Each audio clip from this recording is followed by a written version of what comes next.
বাংলার সাহিত্য জগতের কিছু সুন্দর রঙিন গল্প নিয়ে তৈরি এই গল্প ঘরের আজকের গল্প কবিগুরু রবীন্দ্রনাথ ঠাকুরের ভিখারিণী।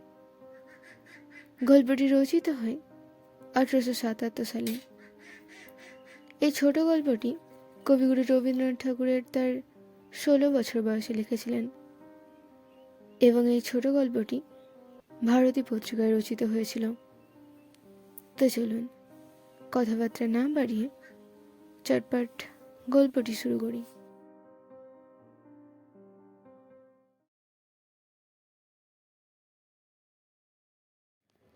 কাশ্মীরের দিগন্তব্যাপী জলদস্পষ্টি শৈলমালার মধ্যে একটি ক্ষুদ্র গ্রাম আছে। ক্ষুদ্র ক্ষুদ্র কুটিরগুলি আধার আধার ঝোপঝাড়ের মধ্যে প্রচ্ছন্ন। এখানে সেখানে শ্রেণীবদ্ধ বৃক্ষছায়ার মধ্যে দিয়া একটি দুইটি শীর্ণকায় চঞ্চল ক্রিয়াশীল নির্ঝর গ্রাম্য কুটিরের চরণ সিক্ত করিয়া ক্ষুদ্র ক্ষুদ্র উপলগুলির উপর দ্রুত পদক্ষেপ করিয়া এবং বৃক্ষচ্যুত ফুল ও পত্রগুলিকে তরঙ্গে তরঙ্গে ওলট পালট করিয়া নিকটস্থ সরোবরে লুটাইয়া পড়িতেছে। দূরব্যাপী নিস্তরঙ্গ সরসী লাজুকুষার রক্তবাগে সূর্যের হিমময় কিরণে সন্ধ্যার স্তরবিন্যাস মেঘমালার প্রতিবিম্বে পূর্ণিমার বিগলিত জ্যোৎস্নাধারায় বিভাসিত হইয়া শৈললক্ষ্মীর বিমল দর্পণের ন্যায় সমস্ত দিনরাত্রি হাস্য করিতেছে। ঘন বৃক্ষবেষ্টিত অন্ধকার গ্রামটি শৈলমালার বিজন ক্রোড়ে আধারের অবকুণ্ঠন পড়িয়া পৃথিবীর কোলাহল হইতে একাকী লুটাইয়া আছে। দূরে দূরে হরিশ শস্যময় ক্ষেত্রে গাভী চড়িতেছে। গ্রাম বালিকারা সরসী হইতে জল তুলিতেছে। গ্রামের আধার কুঞ্জে বসিয়া অরণ্যের স্নেহমান কবি বউ কথা কও মর্মের বিষণ্ণ গান গাহিতেছে। সমস্ত গ্রামটি যেন একটি কবির স্বপ্ন। এই গ্রামে দুটি বালক বালিকার বড়ই প্রণয় ছিল। দুইটিতে হাত ধরাধরি করিয়া গ্রামশ্রীর করে খেলিয়া বেড়াইত। বকুলের কুঞ্জে কুঞ্জে দুইটি অঞ্চল ভরিয়া ফুল তুলিত। শুকতারা আকাশে ডুবিতে না ডুবিতে উষার ঝলতমালা লোহিত না হইতে হইতেই সরসীর বক্ষে তরঙ্গ তুলিয়া ছিন্ন কোমল দুটির ন্যায় পাশাপাশি সাঁতার দিয়া বেড়াইত। নীরব মূর্ধন্যে স্নিগ্ধ তরুছায়ায় শৈলের সর্বোচ্চ শিখরে বসিয়া ষোড়শবর্ষীর অমর সিংহ ধীর মৃদুল স্বরে রামায়ণ পাঠ করিত। দুর্দান্ত রামায়ণ কর্তৃক সীতাহরণ পাঠ করিয়া ক্রোধে জ্বলিয়া উঠিত। দশম বর্ষীরা কোমল দেবী তাহার মুখের পানে স্থির হরিণ নেত্র তুলিয়া নীরবে শুনিত। অশোকবনে সীতার বিলাপ কাহিনী শুনিয়া পক্ষরেখা অশ্রু সলিলে সিক্ত করিত। ক্রমে গগনের বিশাল প্রাঙ্গণে তারকার দ্বীপ জ্বলিলে সন্ধ্যার অন্ধকার অঞ্চলে জোনাকি ফুটিয়া উঠিলে দুটিতে হাত ধরাধরি করিয়া কুটিরে ফিরিয়া আসিত। কমল দেবী বড় অভিমানিনী ছিল। কেহ তাহাকে কিছু বলিলে সে অমর সিংহের বক্ষে মুখ লুকাইয়া কাঁদিত। অমর তাহাকে সান্ত্বনা দিলে, তাহার অশ্রুজল মুছাইয়া দিলে, আদর করিয়া তাহার অশ্রুসিক্ত কপল চুম্বন করিলে বালিকার সকল যন্ত্রণা নিভিয়া যাইত। পৃথিবীর মধ্যে তাহার আর কেহই ছিল না। কেবল একটি বিধবা মাতা ছিল আর স্নেহময় অমর সিংহ ছিল। তাহারাই বালিকাটির অভিমান, সান্ত্বনা ও ক্রিয়ার স্থল। বালিকার পিতা গ্রামের মধ্যে সম্ভ্রান্ত লোক ছিলেন। রাজ্যের উচ্চপদস্থ কর্মচারী বলিয়া সকলেই তাহাকে মান্য করিত। সম্পদের ক্রোড়ে লালিত পালিত হইয়া এবং সম্ভ্রমের সুদূর চন্দ্রলোক অবস্থান করিয়া কমল গ্রামের বালিকাদের সহিত কখনো মেশে নাই। বাল্যকাল হইতে তাহার সাধের সঙ্গী অমর সিংহের সহিত খেলিয়া বেড়াইত। অমর সিংহ সেনাপতি অজিত সিংহের পুত্র। অর্থ নাই, কিন্তু উচ্চ বংশজাত।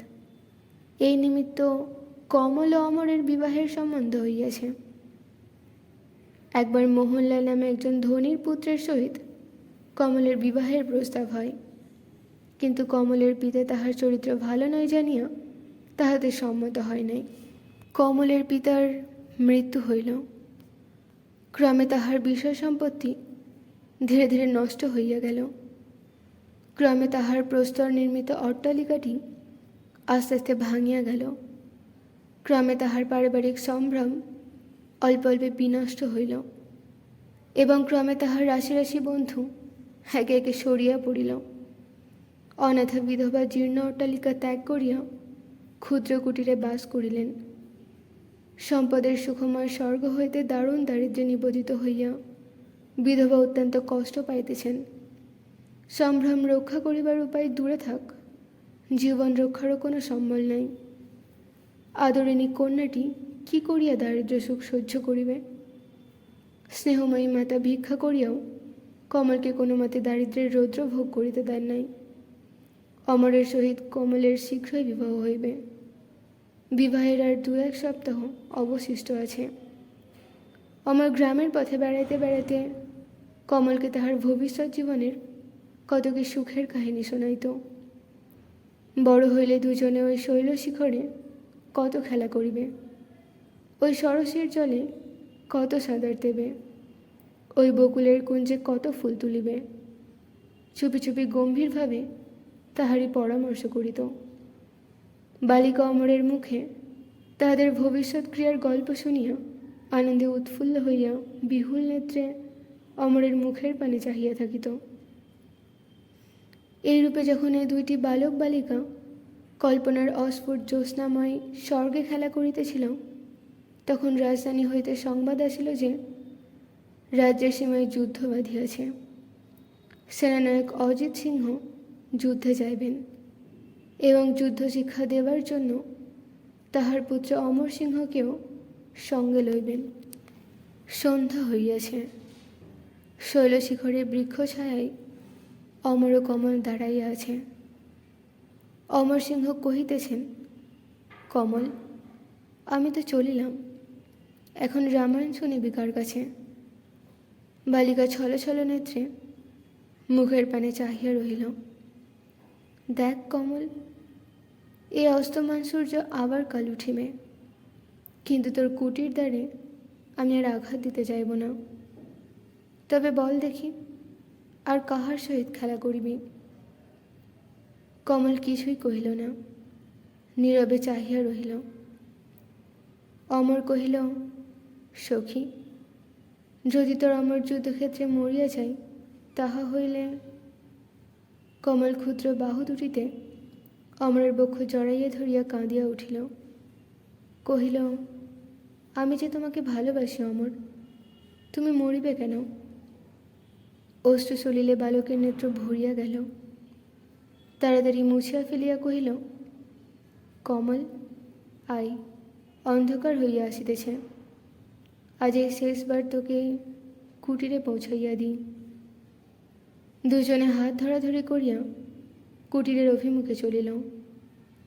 গ্রামের বালিকারা জল তুলিয়া গান গাহিতে গাহিতে গৃহে ফিরিয়া আসিতেছে। বনশ্রেণীর মধ্যে অলক্ষিতভাবে একটির পর আর একটি পাপিয়া গাহিয়া গাহিয়া সারা হইতেছে। আকাশময় তারকা ফুটিয়া উঠিল। অমর কেন তাহাকে পরিত্যাগ করিয়া যাইবে? এই অভিমানে কমল কুটিরে গিয়া মাতার বক্ষে মুখ লুকাইয়া কাঁদিতে লাগিল। অমর অশ্রু সলিলে শেষ বিদায় গ্রহণ করিয়া ফিরিয়া আসিল। অমর পিতার সহিত সে রাত্রে গ্রাম ত্যাগ করিয়া চলিল। গ্রামের শেষ প্রান্তের শৈলশিখরে পড়ি উঠিয়া একবার ফিরিয়া চাহিল। দেখিল শৈলগ্রাম জ্যোৎস্নালোকে ঘুমাইতেছে। চঞ্চল নির্ঝরিণী নাচিতেছে। ঘুমন্ত গ্রামের সকল কোলাহল স্তব্ধ। মাঝে মাঝে 2-1টি রাখালের গানের অস্ফুট স্বর গ্রাম শৈলের শিখরে গিয়া মিশিতেছে। অমর দেখিলে কমল দেবীর লতাপাতা বেষ্টিত ক্ষুদ্র কুটিরটি অস্ফুট জ্যোৎস্নায় ঘুমাইতেছে। ভাবিল ওই কুটিরে হয়তো এতক্ষণে শূন্য হৃদয়া মর্মপীড়িতা বালিকাটি উপাধানে ক্ষুদ্র মুখখানি লুকাইয়া নিদ্রাশূন্য নেত্রে আমার জন্য কাঁদিতেছে। অমরের নেত্র অশ্রুতে পুড়িয়া গেল। অজিত সিং কহিলেন, রাজপুত বালক, যুদ্ধযাত্রার সময় কাঁদিতেছ? অমর অশ্রু মুছিয়া ফেলিল। শীতকাল, দিবা আসন্ন হইয়া আসিতেছে। গাঢ় অন্ধকারময় মেঘরাশি উপত্যকার শৈলশিখর কুটির বন নির্ঝর শীত শস্যক্ষেত্র একেবারে গ্রাস করিয়া ফেলিয়াছে। অবিশ্রান্ত বরফ পড়িতেছে। তরল তুষারে সমস্ত শৈল আচ্ছন্ন হইয়াছে। পত্রহীন শীর্ণ বৃক্ষ সকল শ্বেত মস্তিষ্কে স্তম্ভিতভাবে দণ্ডায়মান। দারুণ তীব্র শীতে হিমালয়গিরিও যেন অবসন্ন হইয়া গিয়াছে। এই শীত সন্ধ্যার বিষণ্ণ অন্ধকারের মধ্য দিয়া গাঢ় বাষ্পময় স্তম্ভিত মেঘরাশি ভেদ করিয়া একটি ম্লান মুখশ্রী ছিন্ন বসনা দারিদ্র বালিকা অশ্রুময় নেত্রে শৈলের পথে পথে ভ্রমণ করিতেছে। তুষারে পদতল প্রস্তরের ন্যায় অসার হইয়া গিয়াছে। শীতে সমস্ত শরীর কাঁপিতেছে। মুখ নীলবর্ণ। পার্শ্ব দিয়া দু একটি নীরব প্রান্ত চলিয়া যাইতেছে। হতভাগিনী কমল করুণ নেত্রে একবার তাহাদের মুখের দিকে চাহিতেছে। কি বলিতে গিয়া বলিতেছে না। আবার অশ্রু সলিলে অঞ্চল সিক্ত করিয়া তুষার স্তরে পদচিহ্ন অঙ্কিত করিতেছে। কুটিরের রুগ্না মাতা অনাহারে শয্যাগত। সমস্ত দিন বালিকা এক মুষ্টিও আহার করিতে পায় নাই। প্রাতঃকাল হইতে সন্ধ্যা পর্যন্ত পথে পথে ভ্রমণ করিতেছে। সাহস করিয়া ভীতিবিহলা বালা কাহারও কাছে ভিক্ষা চাহিতে পারে নাই। বালিকা কখনো ভিক্ষা করে নাই। কি করিয়া ভিক্ষা করিতে হয় জানে না। কাহাকে কি বলিতে হয় জানে না। আলোড়িত কুন্তল রাশির মধ্যে সে ক্ষুদ্র করুণ মুখখানি দেখিলে, দারুণ শীতে কম্পমান তাহার সে ক্ষুদ্র দেহখানি দেখিলে পা যেন বিগলিত হইত। ক্রমে অন্ধকার ঘনীভূত হইল। নিরাশ বালিকা ভগ্ন হৃদয়ে শূন্য অঞ্চলে কুটিরে ফিরিয়া যাইতেছে। কিন্তু অসার পা আর ওঠে না। অনাহারে দুর্বল, পথশ্রমে ক্লান্ত, নিরাশায় স্মৃয়মান। শীতে অবসন্ন বালিকা আর চলিতে পারে না। অবশ হইয়া পথপ্রান্তে তুষার শয্যায় শুইয়া পড়িল। শরীর ক্রমে আরো অবসন্ন হইতে লাগিল। বালিকা বুঝিল ক্রমে সে অবসন্ন হইয়া তুষারে চাপা পড়িয়া মরিবে। মাকে স্মরণ করিয়া কাঁদিয়া উঠিল। জোর হস্তে কহিল, মা ভগবতী, আমাকে মারিয়া ফেলিও না, আমাকে রক্ষা করো। আমি মরিলে যে আমার মা কাঁদিবে, আমার অমর কাঁদিবে। ক্রমে বালিকা অচেতন হইয়া পড়িল। কমল আলোড়িত কুন্তলে শিথিল অঞ্চলে তুষারে অর্ধমগ্ন হইয়া বৃক্ষচ্যুত মলিন ফুলের মতো পথপ্রান্তে পড়িয়া রহিল। তুষারের উপর তুষার পড়িতে লাগিল। বালিকার বক্ষের উপর তুষারের কণা পড়িতেছে ও গলিতেছে এবং ক্রমে জমিয়া যাইতেছে। এই আধার রাত্রিতে একজন পন্থ পথ দিয়া যাইতেছে না। বৃষ্টি পড়িতে লাগিল। রাত্রি বাড়িতে লাগিল। বরফ জমিতে লাগিল। বালিকা একাকিনী শৈলপথে পড়িয়া রহিল। কমলের মাতা ভগ্ন কুটিরে রোগ শয্যায় শয়ান। জীর্ণ গৃহ ভেদ করিয়া শীতের বাতাস তীব্র বেগে গৃহে প্রবেশ করিতেছে। বিধবা তৃণ শয্যায় শুইয়া থরথর করিয়া কাঁপিতেছে।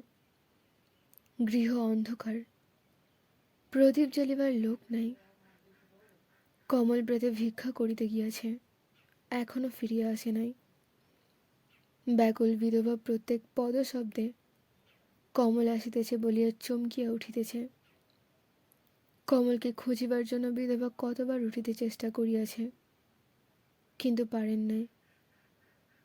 কত কি আশঙ্কায় আকুল হইয়া মাতা দেবতার নিকট কাতর ক্রন্দনে প্রার্থনা করিয়াছেন।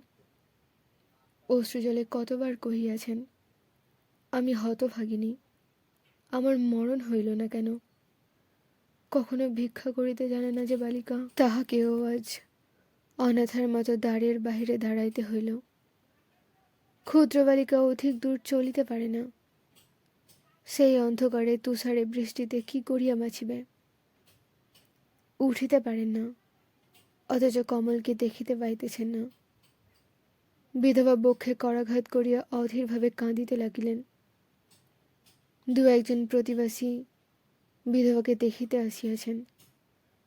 বিধবা তাহাদের চরণ চড়াইয়া ধরিয়া সজল নয়নে কাতরভাবে মিনতি করিলেন, আমার পথহারা কমল কোথায় ঘুরিয়া বেড়াইতেছে, একবার তাহাকে খুঁজিতে যাও। তাহারা বলিল, এই তুষারে অন্ধকারে আমরা ঘরের বাইরে যাইতে পারি না।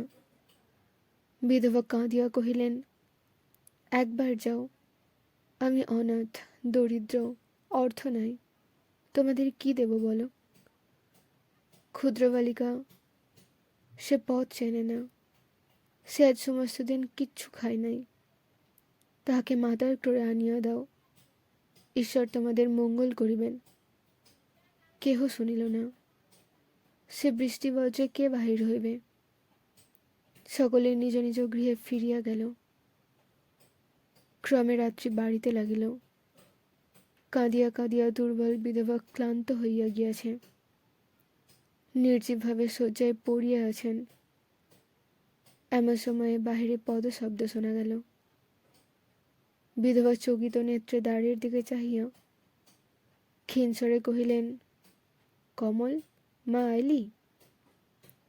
একজন বাহির হইতে রুক্ষস্বরে জিজ্ঞাসা করিল, ঘরে কে আছে? গৃহ হইতে কমলের মাতা উত্তর দিলেন, সে শাখাদীপ। হস্তে গৃহে প্রবেশ করিল এবং কমলের মাতাকে কি কহিল শুনিবা মাত্র বিধবা চিৎকার করিয়া মূর্ছিত হইয়া পড়িলেন। এদিকে তুষার ক্লিষ্ট কমল ক্রমে ক্রমে চেতন লাভ করিল। চক্ষু মেলিয়া চাহিল, দেখিল একটি প্রকাণ্ড গুহা। ইতস্তত বৃহৎ শিলাখণ্ড বিক্ষিপ্ত হইয়া আছে। গাঢ় ধূম্র মেঘে গুহা পূর্ণ।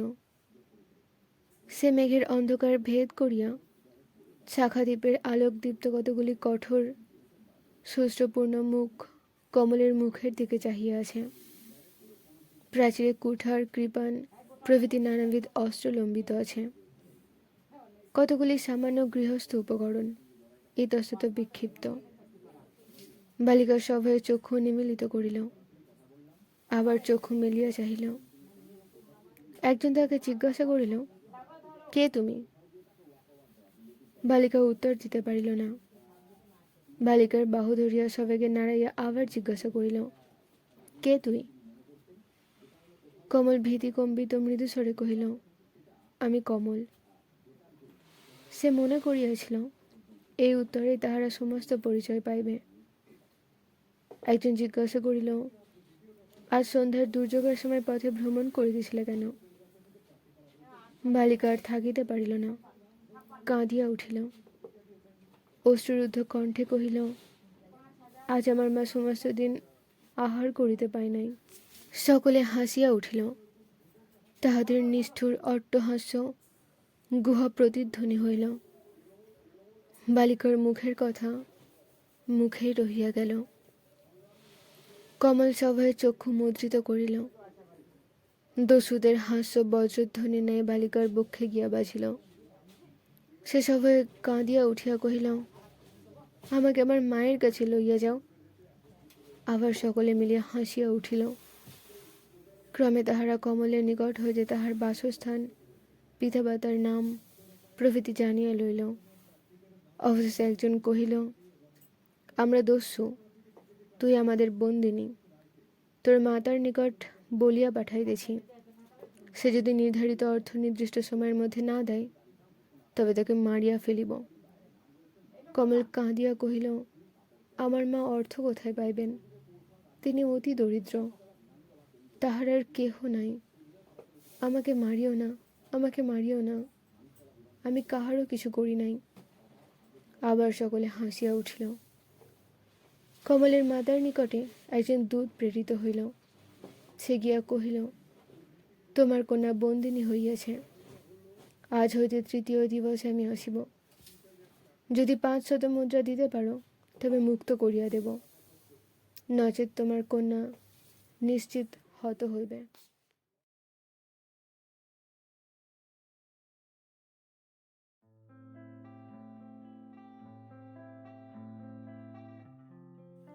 গল্পটি আজ এখানেই শেষ করছি। এর পরের অংশে আমি আপনাদের শোনাব কমলের মা সমস্ত অর্থ জোগাড় করতে পারবে কিনা, আর কমল দস্যুদের হাত থেকে বেঁচে ফিরতে পারবে কিনা। এই সমস্ত কিছু শুনতে হলে চ্যানেলটি অতি অবশ্যই সাবস্ক্রাইব করে নিন। আর গল্পটি আপনাদের যদি ভালো লেগে থাকে তো একটি লাইক ও কমেন্ট করতে ভুলবেন না। Take care of yourself, love you all, tata.